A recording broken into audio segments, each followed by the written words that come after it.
Welcome to Influential Entrepreneurs, bringing you interviews with elite business leaders and experts, sharing tips and strategies for elevating your business to the next level. Here's your host, Mike Saunders. Hello and welcome to this episode of Influential Entrepreneurs. This is Mike Saunders, the Authority Positioning Coach. Today we have with us Beth Kennedy, who is the author of Career ReCharge, 5 Strategies to Boost Resilience and Beat Burnout. I was reading ahead of myself. Boost Resilience and Beat Burnout. So welcome, Beth. Thank you. It's really great to be here. I'm excited to be on your show today. Well, I always love when I do an intro like that and I see, hey, what's the name of your company or what's the name of your book? Because there's always something behind it. Like why did you pick Career ReCharge or why did you pick Resilience? And I really love, and I know you did this on purpose, but the numbers, you could have said top strategies to boost, but people want to see a number like 5. And my opinion is you could have probably sharpened your pencil and come up with 10 strategies, right? Or 15, but you picked a number that's kind of that it is an odd number. It's not even, 2, 4, 6, 8. And people, their minds tend to kind of go into autopilot when it's, 10 strategies because they're like, eh. And I know I have found myself seeing reports or blueprints or things like that where it's like, 55 best tips to, and I'm like, I'm not downloading that because I don't have time for 55, but 5, I can digest 5. So give us a little bit of your background and then what led you to write this book, and let's dive into a good overview of the 5 strategies. Sure. So I'll start with kind of the beginning as far as why my mission really is to get out to as many people as I can how important it is to focus on your resiliency, to prevent burnout, but also to really recharge you so that you can have a career with impact and influence and great productivity.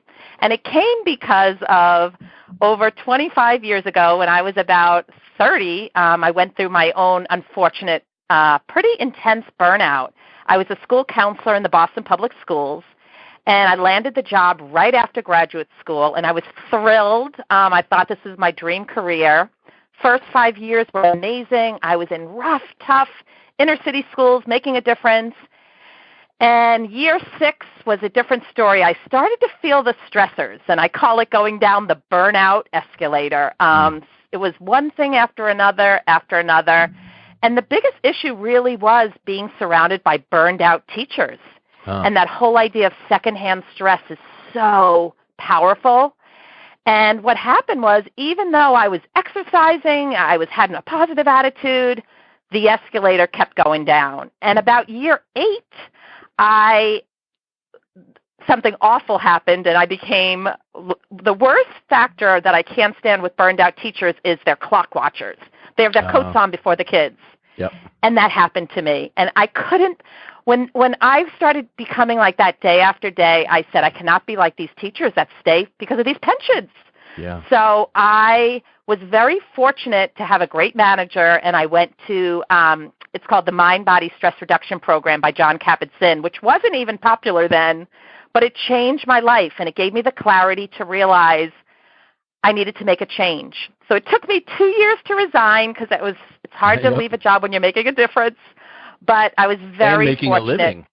And making a living, and to resign to start my own business, which was even crazier. But it was like it's a positive end result from burnout. But as a result of having my own coaching practice for 25 plus years, I've learned from my clients that there are 5 key areas, even if you want a promotion, that you need to focus on. But more importantly, you have to recharge yourself before you can get a promotion or to prevent burnout. And the 5 areas, the first one is, we all know this, is focusing on our well-being. The second is self-awareness, and that's really having clarity on your purpose. And I'm a big believer in the whole personality type, understanding how we're hardwired. And the third is branding. What is the impact you're making in your department? What's your attributes that you bring to your career? And what's the reputation you want to have? What's that legacy? And the fourth one is connection. And I'm a big believer, I learned this from my dad, that the best way to make influence is by meeting with people. Social media is wonderful, but we still have to bring back the basics of getting together with people. So that's connection. And the final one is innovation. How are you challenging yourself personally and professionally? And then became the Bonatti resiliency model. So that's what I use. I teach coaches, and I use this with leaders every day, but I especially use it with my leaders that come and say, I don't have the energy like I used to. And I'll say, why not? And they say, reason 1, 2, 3, 4. And guess what? Those reasons aren't going anywhere. Yep. So we need to focus on our resiliency so that we can manage our career and our life more effectively. And which one of them was awareness? Self-awareness is the second one. Okay. And self-awareness is where where I really have my clients dive in deep to think about, what is my purpose? How is my career making a difference? And maybe sometimes it means sometimes you're not going to get everything from your career, and you need to get stuff doing volunteer work or outside your career, or it might be being with your family. And the other piece of self-awareness is, do I have a growth mindset? And that doesn't mean being positive about everything. That just means, am I open to the importance of change and really this world we're living in? Just being open to change and development. Well, the thing that I was thinking as you were listing them off is probably one of the hardest things to get the ball rolling is being aware that maybe one of these areas, because it's kind of like the example of the frog in the water. You turn it up slowly and it boils because it doesn't really notice the surroundings because you're in it. Yes. And you can't see the forest for the trees. So I think that self-awareness, yes, when you can teach them, here's some triggers to keep in mind that you might have a problem, like the old Jeff Foxworthy, if you are this, then you might be a redneck. And it's kind of like that awareness, once you know that, now you can go, okay, that's a thing, and now I can work on it. Exactly. Because the part that I found fascinating about my own burnout was I was still exercising regularly when I got burned out, and it was so amazing to me. I'm like, how could that happen? I was taking good care of myself. You know what? You have these other stressors, and they become so big that it puts you down that escalator, and it's very hard. It's like walking up a real escalator. It's very hard when I gained that self-awareness, you're absolutely right. I never realized how important it was for me making an impact, and that's why, fortunately, my business has been such a good fit for me, because I love working with people that really want impact. So let's talk about one or two of those triggers, flags that someone can be watching for or noticing in their awareness. What would be something that would trigger, like, I might be heading toward burnout or smack dab in the middle of it? So it's interesting. I think about a client that I just had this week. And she said to me, she was reading my book, and in my book I go through the 5 stages of burnout. And she said, Beth, I can't believe I'm operating at this high level, and I'm in stage 4. She goes, I am in stage 4 burnout. Yeah. And I was like, how do you know that? And she said, I'm exhausted every day, even when I get, even the days I have enough sleep. But she said, the other thing is I'm disconnecting. I'm not like I used to be as proactive with my team. I'm not as proactive even with like some of her close friends. So there's all these little flags that start coming up, and it becomes more consistent. So it's not just about having that one bad Monday or that one bad Thursday. It's, she said, I'm at a meeting with, other vice presidents, and I'm not taking on the new project. Yeah. All of a sudden it's like fatigue, and I have to say, you almost start to lose your spark, and it can be very career limiting. And almost like spark, I know, like, for instance, yesterday I was with a client, and we left a meeting with the CEO, went back to start implementing some of the things that I had just met with him about. And then I truly, and I know that you can relate to this, I looked down, and all of a sudden it's like, oh my word, that's been 2 hours. I sat down and poured into this and started now putting this together, and 2 hours just bam. Well, what if the opposite was true? You leave and you come back, and it's like it's been 2 minutes and it feels like 2 hours. Then right. Your spark might be waning. Yeah, and that's another one too, is that they really feel like the day is just, that it's so sad. It's like all of a sudden, they might have been someone who was a complete workaholic, where they just gave so much. And then all of a sudden, their energy, their passion, it's just, the analogy I compare it to is our cell phones. I'll say to them, your phone is always up to 100%. How do you feel most days? Mm-hmm. And they'll be honest with me, and they say, I feel like 30%. Mm-hmm. And when you start to get 30, 20, you're not going in the right direction. Yep. Yeah, that's a really good point. Okay, so what's another red flag or indicator that might mean you're heading toward or in the middle of burnout? Right. So another indicator is, unfortunately, is this. I've gotten referrals for coaching for individuals that they're plowing through their work, but their manager is giving them feedback saying, you know what, this was due 3 days ago. So all of a sudden they're finding those deadlines.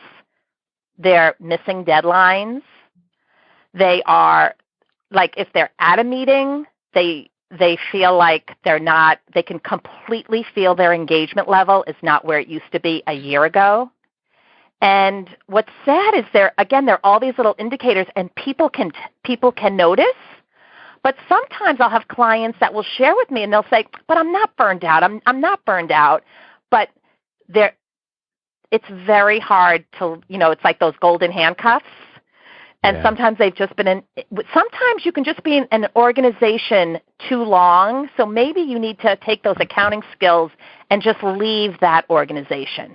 Sometimes it's time for you to go to a different environment. Like, I often think about myself, to be honest. I was in the Boston public schools for 9.5 years. If I left after 3 years and went to a suburban school, I could be maybe in a whole different career area right now. So it's interesting. It's watching those clues of noticing your performance, and sometimes we don't see it unless there's feedback indicators. And the easy answer is, well, why don't you have an accountability partner and ask people? And you don't ever do that because you don't want to hear anything about yourself. So that becomes hard as well.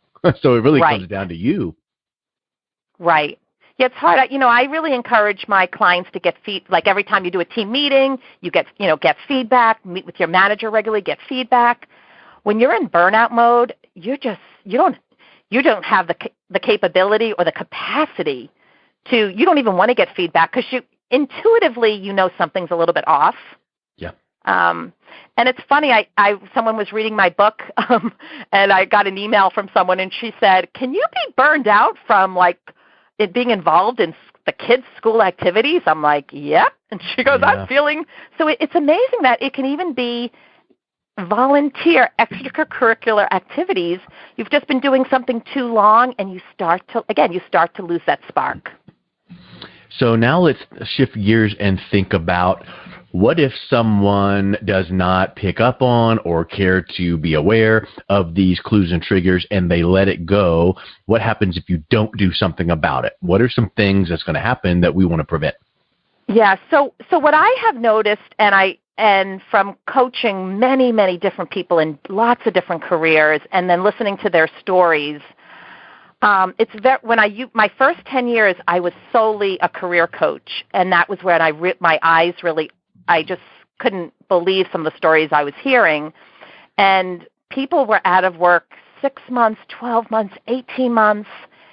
And when I started asking them questions, because I do a really intensive intake on their health and well-being, I realized one of the things that starts to go is they really, many, I don't want to say all individuals, but many individuals stop taking care of their well-being. And you know what happens is they go to get that job or they go for those interviews, they're not making it for that second interview. And that's where my model began with really having people focus on their well-being. And they would say, oh, my God, Beth, I'm so much different at the interview. And I said, yeah, you're so much different. So it's interesting. I think what happens is if we don't stop and focus on resiliency strategies, we can end up down that hole where it's very hard to get back out. And I've had people call me that have been struggling to get a job, and this is in very qualified, competent individuals. For a year, they've been going for interviews. They're not making it to the second interview. And people, I think you can feel the burnout because they're in such a bad rut that it affects every area of their life. And for example, I would say, did you send a thank you card? Why would I bother with that? It's like all those little things it's making a huge impact on their success. Well, it reminds me of the old phrase. Did you ever learn to play piano? Yes. So all of my kids play instruments, and the phrase "practice makes perfect" is a very false statement. Yeah. Right? Do you agree with that? Yes. I do agree with that. Because it's perfect. Practice makes perfect. So in your example there, these people that don't pick up on the clues and they keep going and going, it's almost like they create that rut, and it's easier just to stay in it, and they, their comfort zone, whatever you want to call it. But now all of a sudden they're practicing, and like in sports, practice like you want to play. They're practicing like it becomes now part of them. And in the brain, it's called myelinization. So when your brain is doing something over and over, it's creating these like myelin sheaths where it becomes rote, habit, and it becomes super hard to change that, but it can be done. You just have to want to and make little changes. And I would venture to say that if you were counseling or coaching someone, it would not be, make a 180-degree turn and do all that, because now they're not going to do it. You got to make like a 2-degree turn and then do that for a while and then add a little bit more, because you've been in that rut for a while, and now you got to start slowly out of it, or else it's not going to be lasting. You nailed it perfectly. And a big piece of my book is a strategy. It's called the Friday 5. And what I recommend to individuals is just start on Fridays. Take 5 minutes, put it in your phone, call it ReCharge, and ask yourself in these 5 areas: well-being, self-awareness, brand, connection, and innovation. What is one thing you can work on? So it's not like these ridiculous, huge New Year's resolutions that just stress you out, but it could be, say, for brand. I want to spend, next week I want to start spending 10 minutes a week on LinkedIn. I want to update my profile. I want to get a new picture on there. Oh, my God, then what a huge win that is. And the next Friday, you know what, I think I'm really ready to try yoga. Okay, so you bounce to these different things, but you keep it. So I have people keep it really, really small, and then it leads to really, really big success. Yeah. Yeah, that's. I think we can go on and on about that one concept right there, but there's so much to say about that, because then you're setting yourself up for mini wins. Not some big, long thing that is like, oh, I'm never going to get there. But a mini win going to create some, endorphin or serotonin success releases, because it's like, I did this, and check, I did it within, this afternoon because I thought of it in 5 minutes. But now I executed it because I set myself up for success. Right. And it's so true what you're saying about the brain hormones. I have a full day corporate class that I do for companies called Career ReCharge, and I break them into these ReCharge teams. And they meet once a month, and one of the things that they share is just these little Friday wins.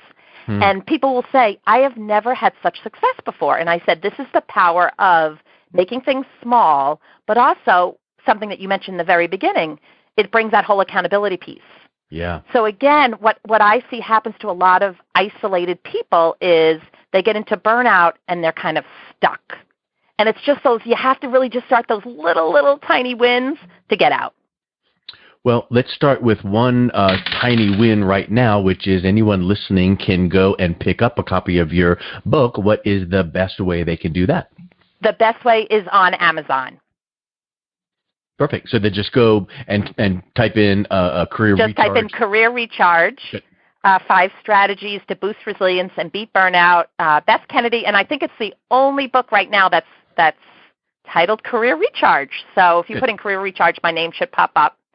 And I would love for you to get it, and also give me some feedback or insights once you read it. Excellent. Well, Beth, thank you so much for your time. It was really wonderful talking to you. Very nice to meet you, Mike. Thank you. You've been listening to Influential Entrepreneurs with Mike Saunders. To learn more about the resources mentioned on today's show or listen to past episodes, visit www.influentialentrepreneursradio.com.